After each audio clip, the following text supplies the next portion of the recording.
Hi, everyone. Is this on? It is on. Okay. Thank you, Rob. Interesting enough, with Rob, he's absolutely correct. I've worked with Impartner for quite a few years. And today, when we were talking about what are we going to have you kind of discuss with the crowd, and I'm like, oh my God, this is easy. I'm like, we have something going right now that Rob and I actually talked about a few months ago, and it's all about lead generation. But how many people here always go to a company and say, hey, I need leads? And how many times have they said, oh, absolutely? Figures. Okay. So this is where Impartner actually has a very different outlook of differentiating themselves. And this is where me as a client over the last few years have noticed just complete growth with them. But before I get into that, for those of you that don't know me, I wanted to kind of give a little bit of background so you know that I'm a regular person. I do love my job. And I know a lot of us sit out there and going, oh my God, I've worked 12 hours today. I just can't go home right now. And you go crazy. But I'm just like everybody else in the sense that there's a lot going on and I wanted to share with you who I am. But can we go to I'm going to do it, right? Yeah? Perfect. So for those of you that don't know, I moved to Texas last year in April 6th to be exact. And I moved for this current job that I'm at, which is Titan Cloud Storage. And it was a great refresher for me because a lot changed in my life for the past year or so. And so I'm excited that I'm here in Austin because I drove from Dallas this morning. So it was kind of cool to see all the different scenes and stuff. So I came from Southern California and I spent a lot of time there. So for me, as you guys know in the channel, it's all about building relationships. And building those relationships that matter are the ones that you want to make sure you have within your ecosystem. I know all of us could go out there and say, I have thousands of connections, but do we want thousands of connections in our partner program that may not work? It's all about building that relationship and trust with the ones that you know will do the business with you. For me, family is always first. As much as I'm on the road, as much as I'm doing all of the work, if it wasn't for my kids, my parents, and of course that little white guy right there, Bear is his name, I wouldn't enjoy what I do today. And so with my family, they knew what I was getting into about 8 or 9 years ago. It was a discussion that I said, look, mom's going to be on the road probably for a good 2 years. And they're like, 2 years? We're never going to see you? I'm like, no, I'll be home on the weekends. So it was a discussion. And at that time, my kids were 12 and 15. And I know every mom out there is like, well, hold on a second. That's the age we have to be home. And every night at all the events before dinner, I would call them, FaceTime. Once it was time for their bedtime, I'd go upstairs to my bedroom in the hotel and stay on that phone for a good 30 minutes as long as I knew they were good, and then I'd go back and do my thing. But family first, because guess what? That's the relationship you're going to have for life. And then passion, definitely for personal growth. I actually had someone the other day come up to me and said, how long have you been in the channel? I'm like, well, that's a two-part question or answer. Directly, I started in 2016. Indirectly, I started way back then. I was on the direct sales side. And what I did was every single opportunity when I was a front sales rep, not one of my opportunities that I worked with was not with a partner. Because I thought about it, I'm like, why am I going to work harder, work smarter?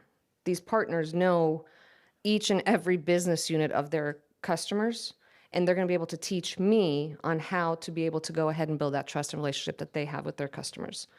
And as I started learning and understanding their needs and wants, they're like, look, you came from the direct side, you worked with us, you helped us, you've gone through different types of customers, or suppliers that you've worked with, you've gotten an idea of what it takes to be successful.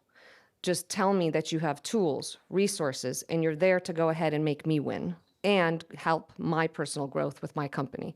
Because remember, 9 out of 10 times, these partners are entrepreneurs. A lot of them started from their garage. And so you have to have that mentality of how am I going to go ahead and make this partner trust me?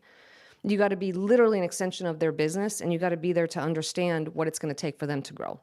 And so that personal growth for me is also a part of their growth. And of course, the well-being. For those of you that don't know, I just did about 2 weeks ago my third half marathon, and I didn't train for this one, which was hard because I had signed up last year when I did the 5K, because I was out for a good 4 years because I had knee problems. And I said last year when I did the 5K in California, I signed up right there on the spot for the half marathon, going, this is a year from now, I'm going to get to that. That's my goal.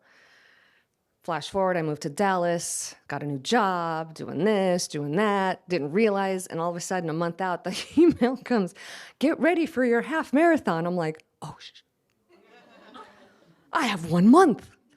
But think about that in the day-to-day business. Your boss is like, this is what you got to do. And all of a sudden, you've got all this stuff on your plate, and you go, oh, shoot, I got to get this going. And you have less than a month. It's the mentality of how you can get it done and just working the different ways around it, the tools, the resources that you have. And I remember going, well, and it was cold here in Texas in the last month. Remember, for those of you that live here, we had snow. I couldn't run. I'm like, I'm not running in negative 17 degrees. What?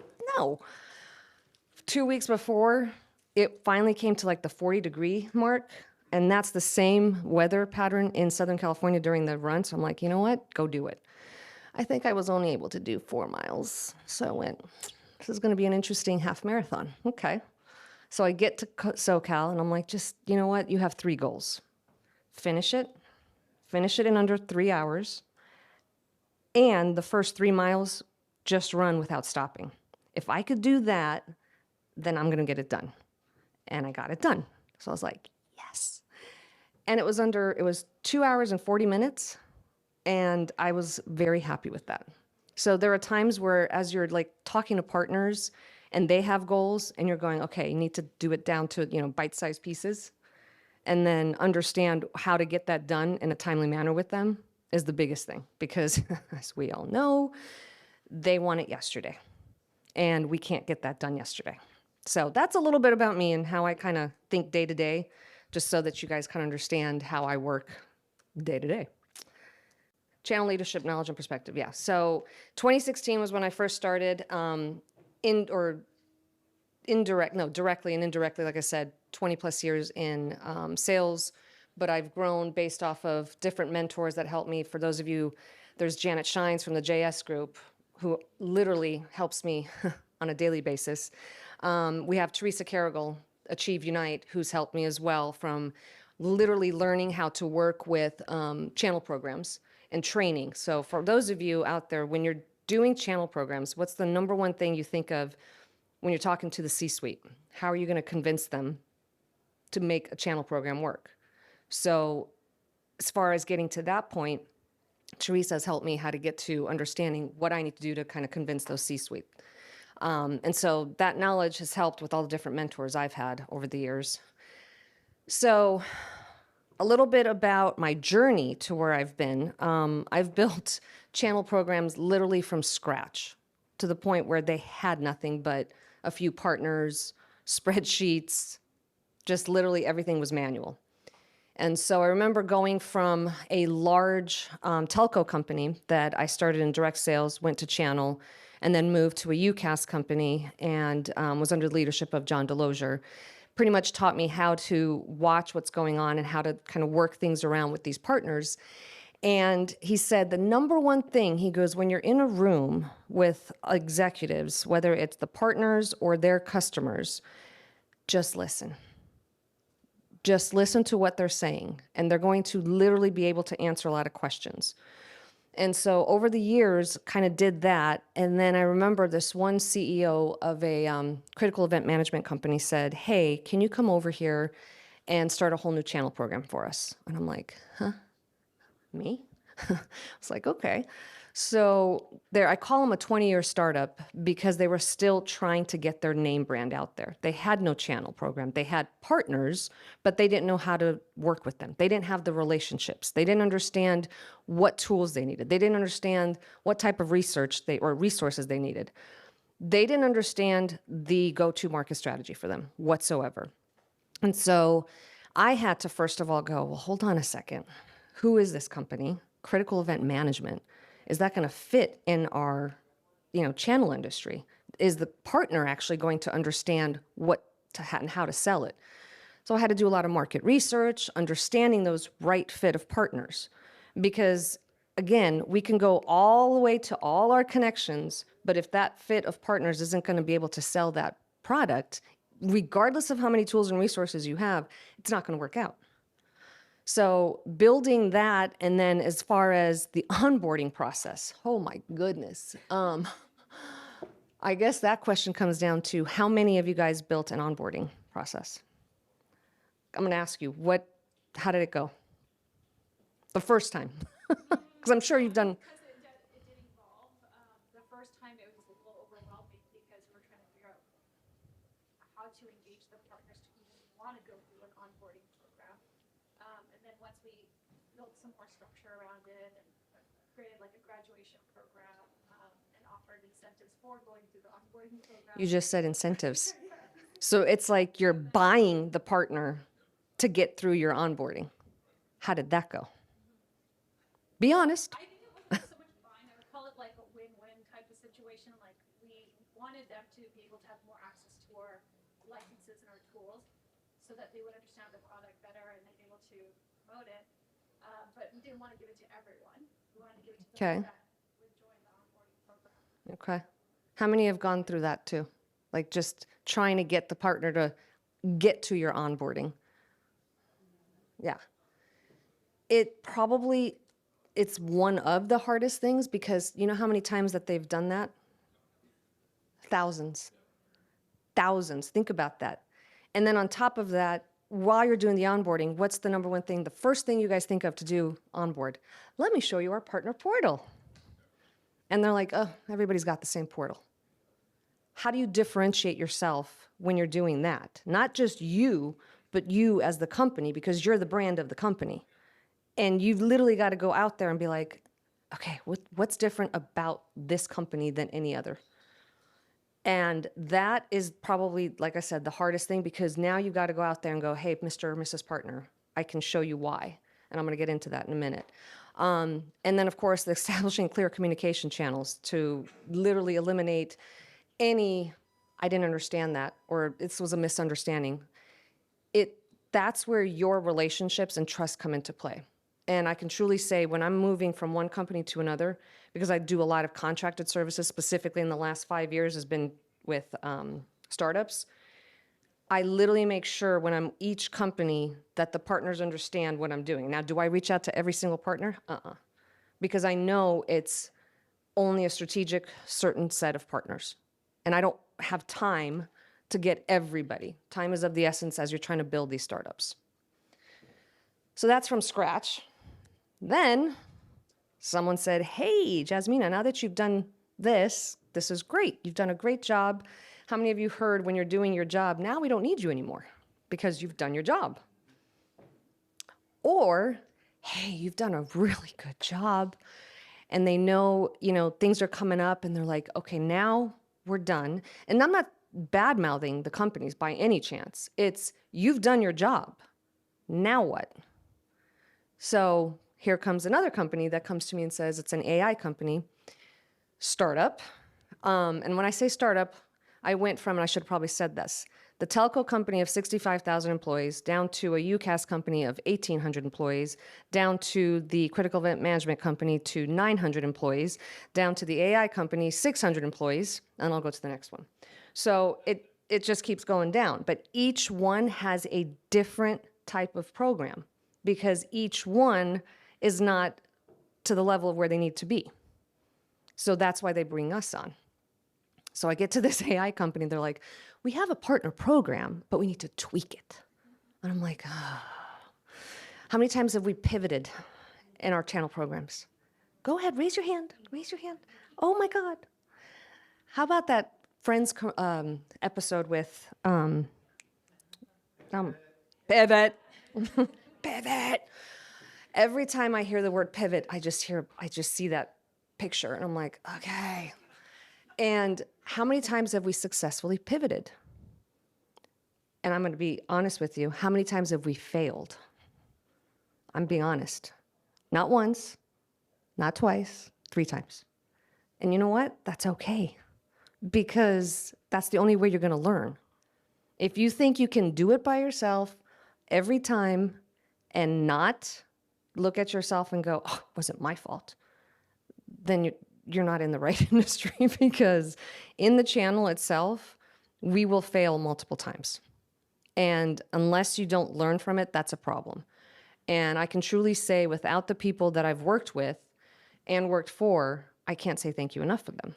One of which is Impartner, because I've used multiple types, and this isn't just, to say it's Impartner or whatever. It's true. I've used different partner portals, Webfinity, Zift, 360 Insights, and Impartner right now, I think I've used 2 or 3 times in the course of the last 5-6 years. So to me, it comes down to, what are my partners asking for? Because it's not my portal. I hope everybody, it's not our portal. It's the extension of their business.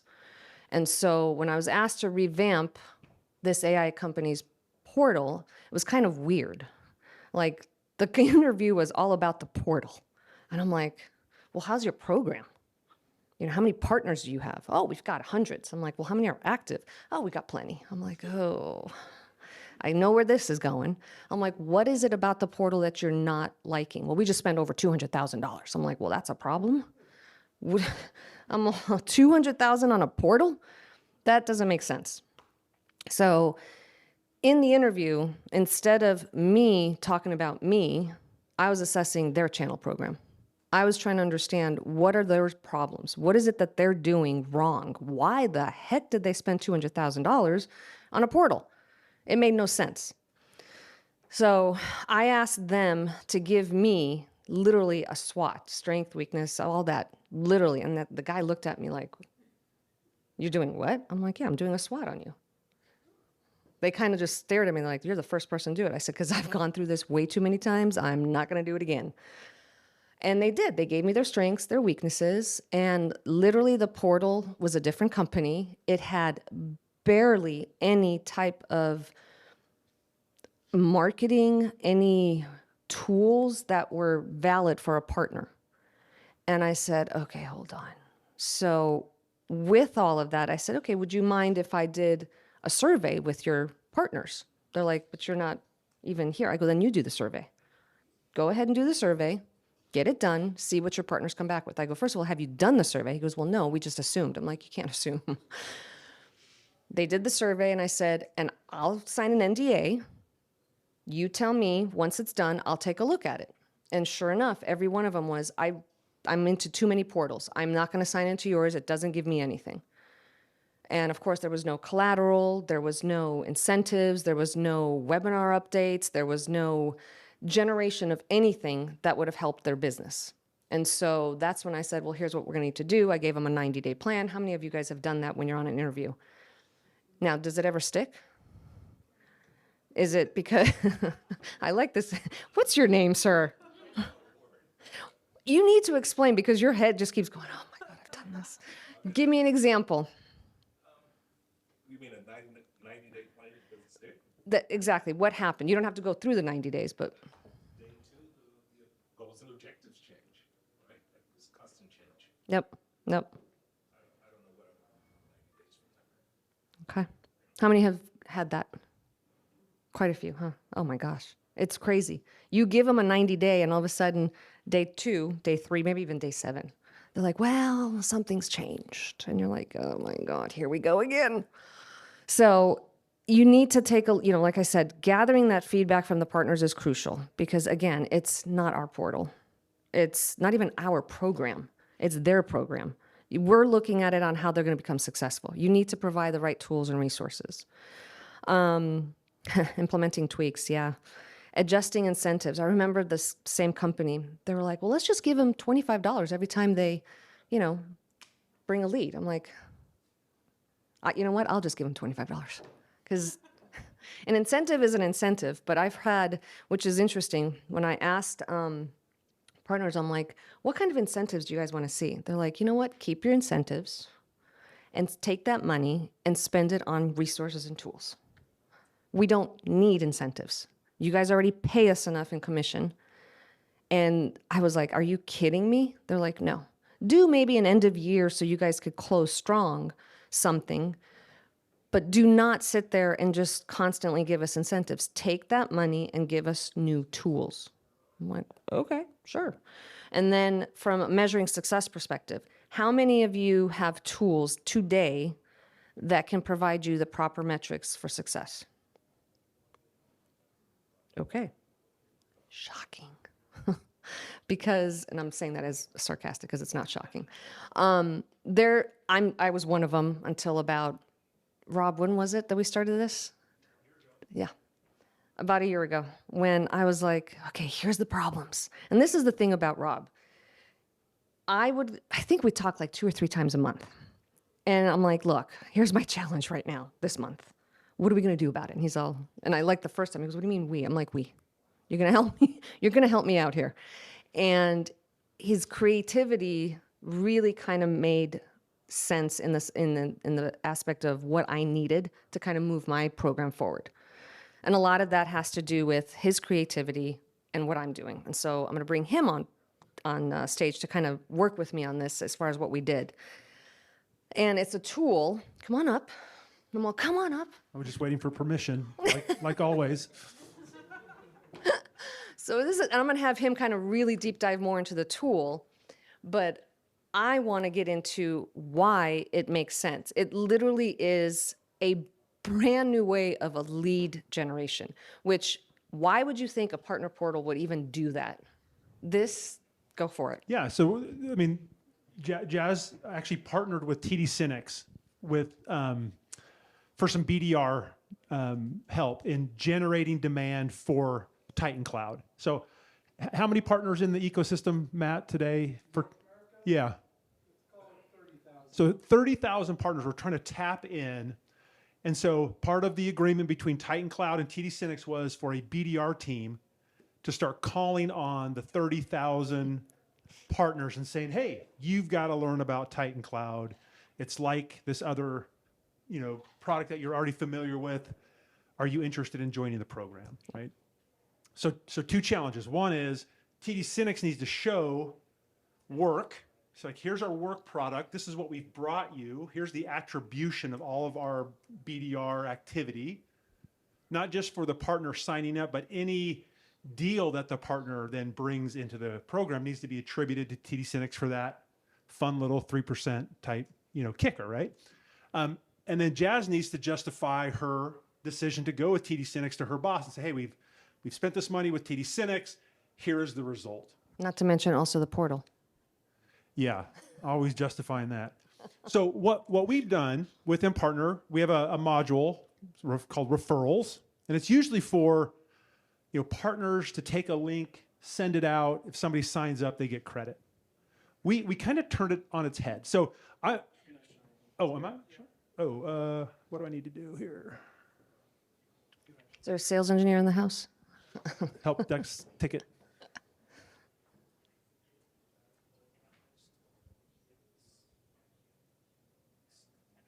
Oh, and by the way, before they get on there, we signed with TD SYNNEX less than 6 months ago, and I've worked with them for 5 years in different aspects. And so just to give you an idea, less than 6 months, probably even less than 3 months based off of onboarding and what have you, will give you an idea how many leads we have so far. Okay.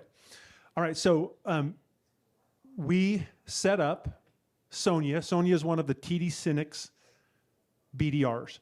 Okay. So every BDR that's working with Titan Cloud gets set up as a user.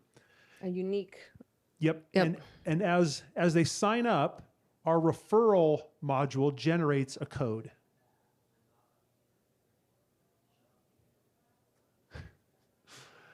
And this code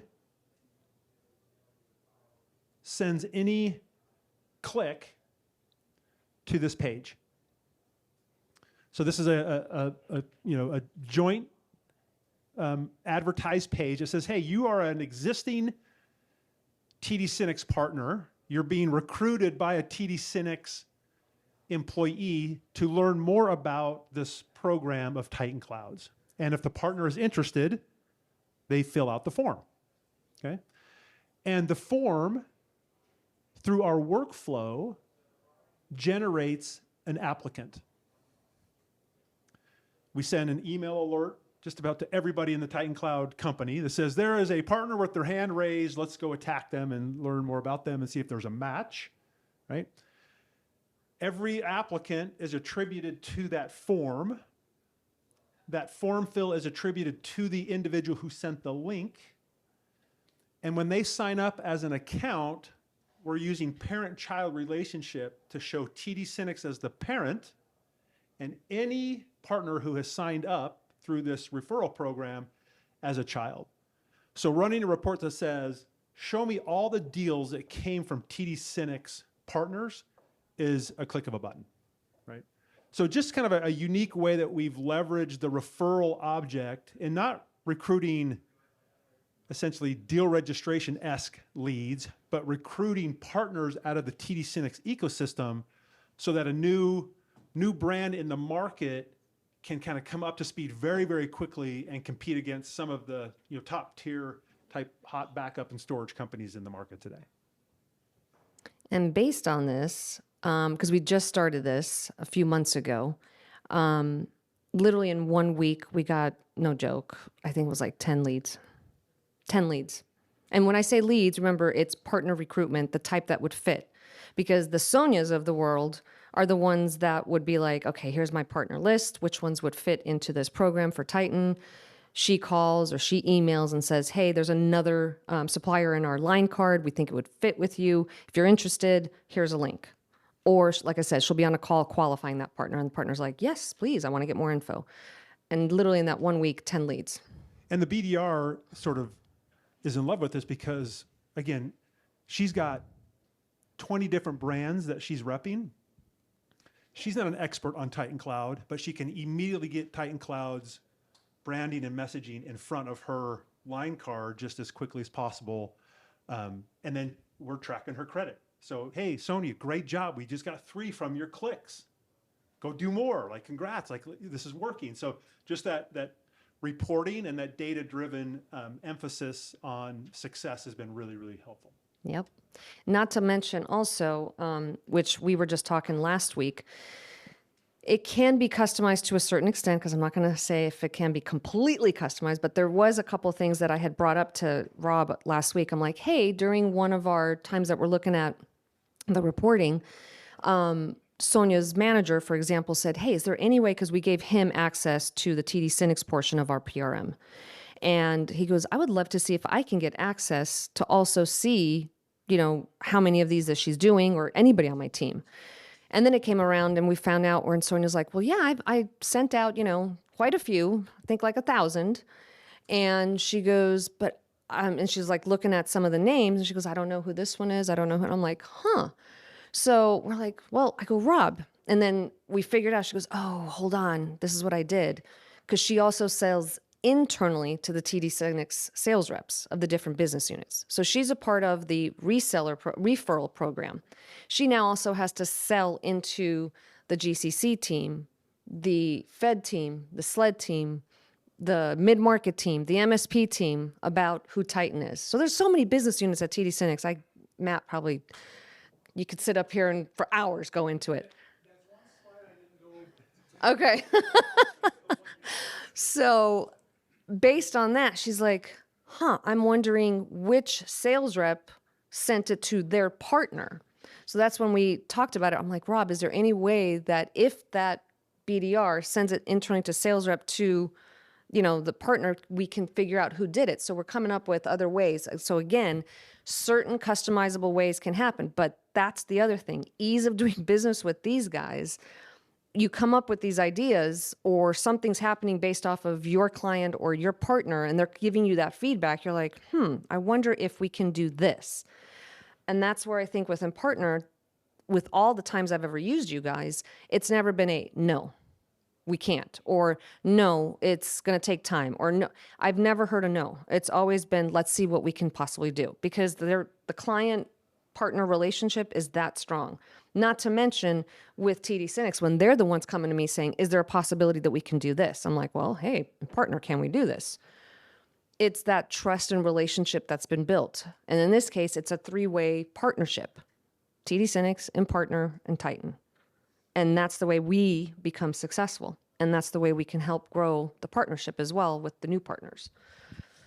So basically, from an application perspective, I've been working, like I said, with Robb and Impartner for quite some time. I've done the different types of partner portals, but to me, really nothing compares because of how much of a differentiator this is amongst the competition. I can truly say I don't think any of the other PRM companies can do something like this. Maybe they have a different way. Personally, I'm going to be honest, I don't care because I've already been able to show my ROI with my company as well as the growth potential with TD SYNNEX, because that's my priority, by the way, Matt. Just letting you know. So every time I do one of these types of sessions, I always come up with a quote, but every time I come up with a quote, it's always this one. I've got other quotes, but this one always sticks out. And I remember seeing this years ago. How many of us have been at jobs where we're so stressed and we just kind of sit there and go, okay, well, I guess I'm just going to do my job because I have to. I'm just going to say it, me. And honestly, it's just like Simon Sinek says, working hard for something we don't care about is called stress. But working hard for something that we love is called passion. I think my passion has been channel. My passion has been building that relationship, not just with our partners, but people who also support me and building those programs, Impartner, one of them. I can't do my job without anybody that helps and supports me. And that's even to say my peers in other companies in the industry. You know, that's the other thing. It's like going out there talking to my peers, even if it's the competition. You take competition out, you talk about the challenges you're faced with, you listen to what they've gone through, and the grass isn't any greener on the other side. But when you hear about those challenges, all of a sudden something clicks in your head and you're like, oh, wait, I didn't think about that. That's where the passion comes in, because you're sitting there going, I got this. And you turn around and you just keep going. And for me, that's how it's been. I'm like, I'm not going to take something that's a challenge and be like, I give up. I can't give up. First of all, I still want to go and travel the world. I'm not that old. I still want to go out there. So that to me is just probably one of the best quotes I've ever seen and heard. So that's the one I do. But that's pretty much what I have. I mean, if you guys have questions, I could open up to Q&A. I don't think there was anything else. Yeah. There's no questions? Seriously? Okay. Matt? I'll tee one up. So, of the 30,000 partners, I'm sure you didn't want to start with that big of a base. So, what kind of work did you do to, and going back to the lead program and getting those first 10 leads, how did you build the ideal partner profile, if I'm saying that in your language? How did you build that so you could narrow it down to, let's go target these 300? Great question. So when I started about 14 months ago, I did a lot of research in the cloud storage business. And you've got so many out there. You've got your hyperscalers. And I consider myself, you know, with Titan, we're not a competition to them because, first of all, they're hyperscalers. The AWS, for those that don't know, AWS, Google, Microsoft. And then we've got the ones that are kind of equal to us, which in this case, Wasabi, 1111, even sometimes Rackspace. And I thought about it. I'm like, okay, we've got your typical telco type partners, and you've got the SaaS type partners, and then you've got your SIs, your GSIs, you've got so many. For those that, and I guess I should ask, how many of you worked with startups? Okay. What's number one thing in your mind when you start with a startup? What do you have to do? Your first thing is get quick revenue. Like this. There is no time to go with the big guys. Even though you know you've got these partners that are big enough, there's just not enough time. And so I thought about it. I'm like, we have to have a very niche type of partners that can get us quick, which are the smaller SMB mid-markets. And don't get me wrong, we could do enterprise. But I thought about it. I'm like, we need what we can get to market faster, go to market faster. And so the priority was MSPs, small to mid-market, small, medium biz, mid-market, and then also the really, really small mom and pop type partners. Because what are their typical type of customers? It's like the little pizza shop or a grocery train that's a smaller one, small, really, type of customers that don't even think about storage other than I've got Dropbox. Oh, I've got Google, I've got Apple. But when do you change that when you start running out of storage for that data that you're, using? And you're saying you're growing in the next 2 to 3 years. So your thought is you've got to start working with those types of partners first to grab that revenue as quickly as possible. So that's where I kind of looked at it and said, let me take a look at some of these partners that we currently have and see if it fits. And for the ones that were literally the telco and all it is telecom, I'm like, I don't have time for that. Don't get me wrong, they're still working with us, but I needed something that was quick. So, great question. Any others? Okay. Oh, yep, that's okay. So you said that like the first week you got 10 potential that came through. So Yep. what happens when somebody signs up and goes through? How do you vet them, decide if they're a good fit for you? Well, anything with I'm kidding. No, so we will take, the ones that I noticed, probably out of the 10, probably a good 6 I've already worked with in the past. It's just a different group that I haven't worked with. So I would literally take a look at the other 4 that I'm not familiar with and actually go to the TD SYNNEX rep and go, okay, give me a little more information about each of these partners because I have no clue who they are. And either it would be a couple things. What type of services do they sell? Do they have their own professional services arm? Because a lot of these partners go, well, storage is storage. I could, I'm the one who does all the business for the customer anyway. I'm the POC, so it doesn't matter. I need to take also a look at what type of resources do they have? And then what is their revenue? How much do they sell? Because a lot of these partners also are like, oh, are you doing MRR or are you ARR? And software is, as we know, annual, not monthly. And sometimes they'll be like, well, can you convert that billing into monthly? Being a startup, guess what? I'm very nimble. I'm going to do it. I need any revenue. So that's where it also comes down to what are you capable of doing as a company? So I definitely look at their revenue, their type of customers. Do they have vertical markets that they're really kind of geared more towards? And if that vertical market doesn't make sense for me because either one, the sales cycle is going to be 6, 9, 12 months, again, I'll work with it, but I'm going to continue to look at the ones that I can get in 30 to 40 days. For those of you that are not familiar with storage, you could literally turn up storage in minutes. So, think about it. Our iPhones, for those that have an iPhone, all the pictures that you store, it's in the cloud. Think about a company that can take that storage or that data and store it that much faster.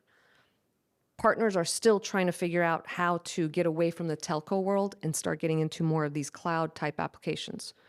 And training them on that is very hard because if it ain't broke, why fix it type of mentality? Why am I going to go into something new if I'm already making money over here? So you got to make it enticing for them, but it also has to be for me, worthwhile my time to go ahead and make sure that they fit my program. Yeah, I guess I should know this, but I don't. What is success? Are you shooting for a number of approved partners, or are you looking at a different metric to say, hey, this is working? Right now, I think the biggest is not the number, it's not the quantity, it's the quality.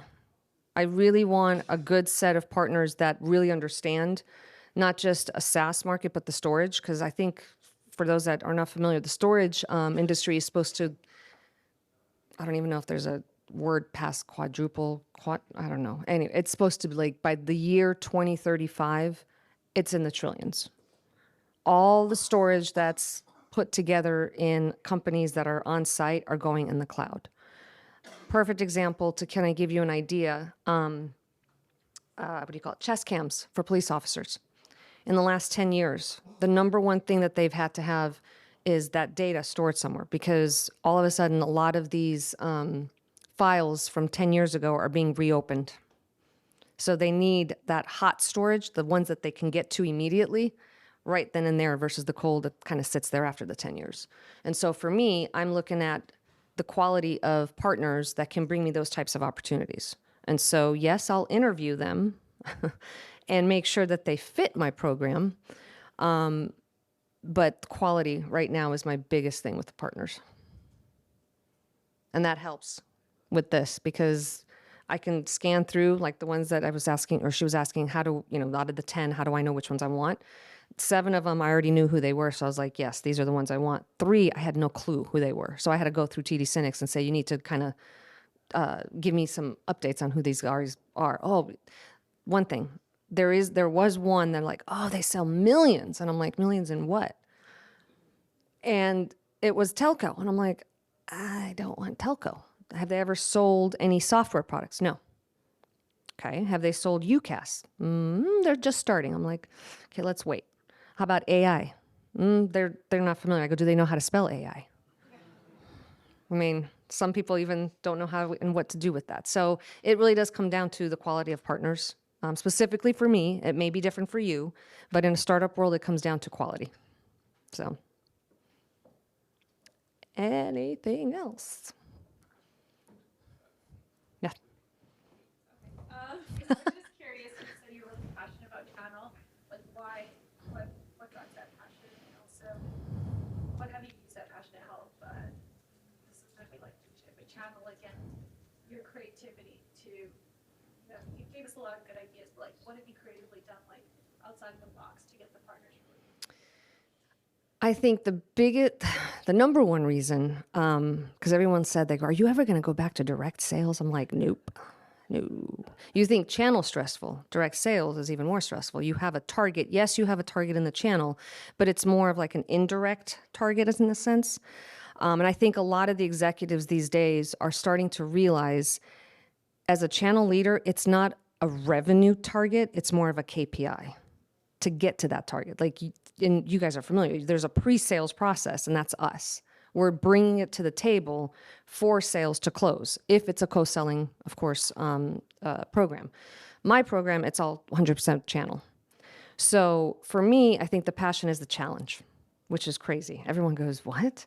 Every time I start with a startup, call me crazy, I don't know, but I enjoy the challenge so much, because I'm like, everyone goes, it's just impossible. I'm like, no, it's not.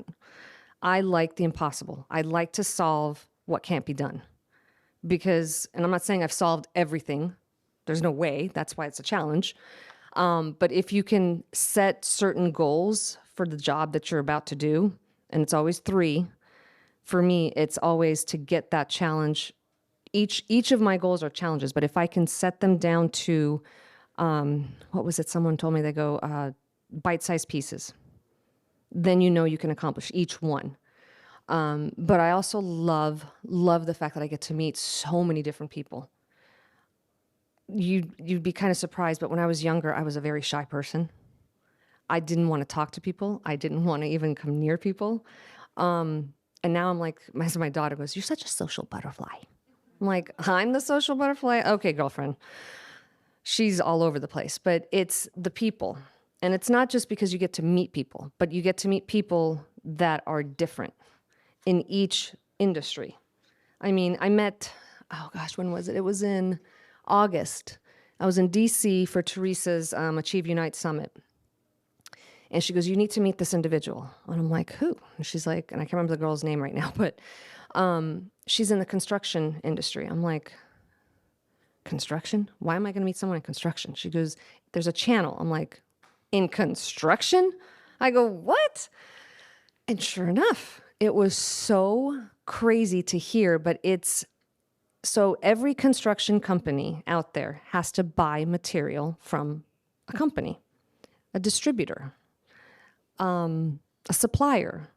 Each of those suppliers work with the channel. Not our type of partners, but believe it or not, this is starting to open up. And I actually was like, oh, okay, I need to learn more about this. So her and I talked, and I said, you know what? I think this would be a great call with Jay McBain. And he's the analyst at Canellis. And I call him, like, I text him, well, Jay, I need your help. And he's like, what? I'm like, construction. He goes, yeah, I'm actually starting to see this. And he's going, for those of you that know Jay, he could just go into, because he is so in tune with the industry. I introduced her to Jay, and he's like, okay, this is what's happening. So he's telling her what's happening in her industry. That's where the passion comes, because it's not just our typical channel that we know. There's so much more out there that's starting to come into play with our industry.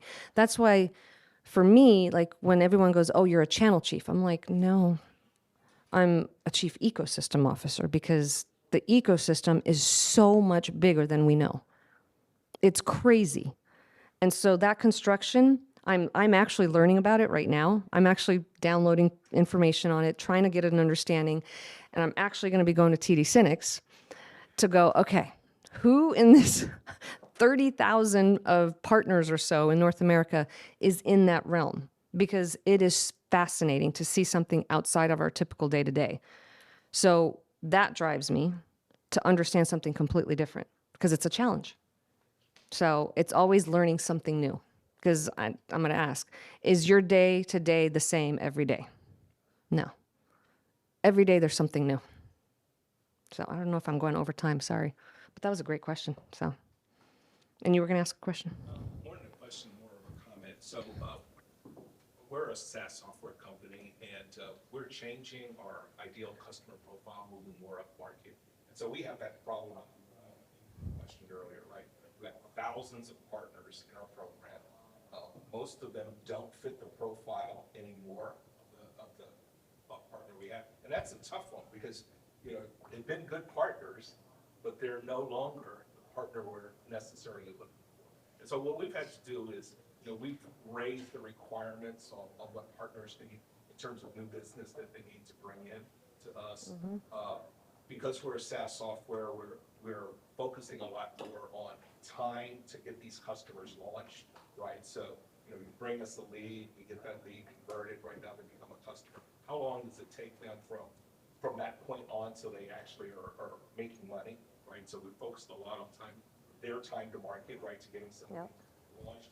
And then we've also started to focus is many times we had partners bring us leads, but then they really didn't perform an implementation, right? So they would sort of bring the lead, and so the lead would sort of sit as an annuity, right, for that, where they're just getting a referral commission for whatever that time frame is. But they really don't have an ongoing relationship with the customer after they bring us the leads. And we've tried to really cull those kinds of partners from our program. But it's tough, right, to tell somebody that you've been working with for a long time. Oh, yeah. That's a very good point. I'm going to ask a direct question to everyone. How many of you fired a partner? It's crazy, because like you just said, they don't fit the profile anymore, or they're stagnant and they're expecting leads from you.